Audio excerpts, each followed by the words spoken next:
right, so the first question is the reaction under the standard conditions spontaneous? So if you recall from lesson 2, the way we address this question is by determining that standard state free energy, which there's two ways to do so. We can either use the free energies of formation, the delta G Fs, or we can calculate enthalpy and entropy. Now, here's a tip. If you're at standard conditions, and you have the free energies of formation, that is definitely the faster way to go, and probably easier way to go as well. So if you're not at standard temperature, then I would use the enthalpies and entropies, but otherwise I would go with a simpler way. So yeah, the way we do that is by looking up in the appendix, or maybe the problem gives it to us, the free energies of formation. Now the math on this one is actually quite easy, because elements that are in their standard native forms, like the hydrogen gas and the zinc, have free energies of formation of 0. And actually, the hydrogen ion does as well. Won't get into the why behind that, but it does as well. So really the only one we need to look up is the zinc, and that one has a standard free energy of formation of 147.1 kilojoules per mole. So to determine that delta G, standard state delta G, we are taking the sum of the products, coefficients, times those standard state free energies of formation, and then subtracting the reactants.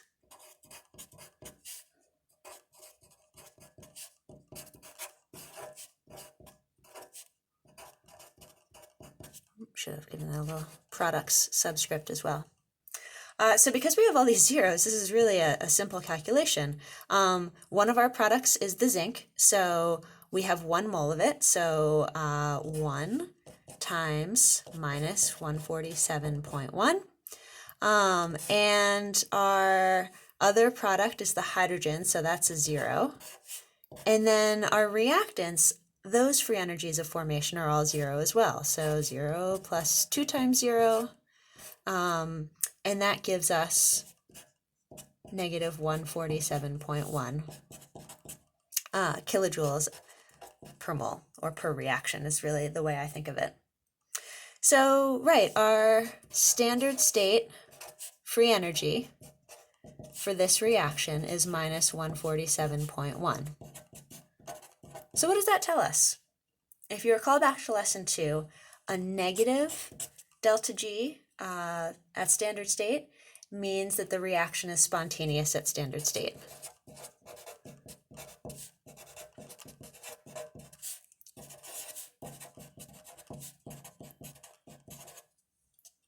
So that addresses the first part of that question. So the second part of this problem asks, which direction will the reaction shift under some different conditions? At a temperature of 1000 Kelvin, a pressure of 1 atm for the hydrogen gas, and a pH of 4, and a zinc concentration of 0.6 molar. So this is where that non-standard state free energy comes in. And as the video just showed, the equation here that we'll need to look at is that non-standard state free energy equals standard state free energy plus RT natural log of Q. And our Q for this reaction we can define as the concentration of zinc times the partial pressure of hydrogen gas over the concentration of hydrogen ions squared. And the solid zinc doesn't need to get into that equation because it is a solid phase. So now I also have to fess up to something else from the previous part of the question. Since we're not at standard state temperatures, we shouldn't really use that delta G that we calculated in the previous part of the question, because that was for 25 degrees C, or 298 Kelvin, which I hadn't really thought through when I started this problem. But that's okay, because we do have another way to calculate that standard delta G, and I won't go through it here, but because it was kind of the topic for the last video, but we'll talk about it, and I'm actually going to give it to you in your recitation problem. So yeah, if we're not at 25 degrees C, 298 Kelvin, we can still approximate delta G by using the enthalpy and entropy formulas. So if we have the enthalpy of the reaction, and then we can subtract temperature times the change in entropy. So we are accounting for that temperature right there. And this is actually still an approximation, because the H and the S values that you look up on those appendixes are for 25 degrees C, but they don't vary all that much with temperature. So rather than calculate it out here, because this involves doing the sum of the products minus the sum of the reactants thing, I'm just going to give you guys that and have you work it on a recitation problem. So yeah, the standard free energy at 1,000 Kelvin, I took it into consideration with the temperature, is negative 129.8 kilojoules per mole at 1,000 K. So that's the better delta G, standard delta G to use in this equation. So yeah, let's work out just using this whole expression. And we'll just start plugging into our formula. So our non-standard delta G here, taking into account the temperature and these various pressures and concentrations, is going to be our standard delta G, so minus 129.8, plus R times T. So our value for R is 0.00831 times our temperature, which is 1,000 Kelvin, times the ln of Q. And Q is going to be my concentration of zinc, so 0.6.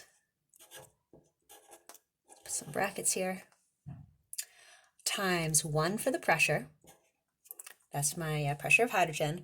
And then in the denominator, concentration of hydrogen squared. So I don't have concentration of hydrogen, but I do have pH. And pH allows us to have concentration of hydrogen. 10 to the minus pH equals your concentration of hydrogen ions, so it's 10 to the minus fourth. And that 10 to the minus fourth is going to be squared. So when I do a little bit of work here, I can solve for that value, and let's calculate that out by itself to make sure you guys are putting it into your calculators right. So that Q term is going to be 6 times 10 to the 7th power. Can't forget about that natural log. And when I add all those terms together, negative 129.8 plus 0.00831 times 1,000 times that natural log, this value ends up being about plus 148.8. So in the end, my delta G is negative 129.8 plus 148.8, giving me a delta G of positive 19 kilojoules per mole. In other words, under these conditions, this reaction is not spontaneous.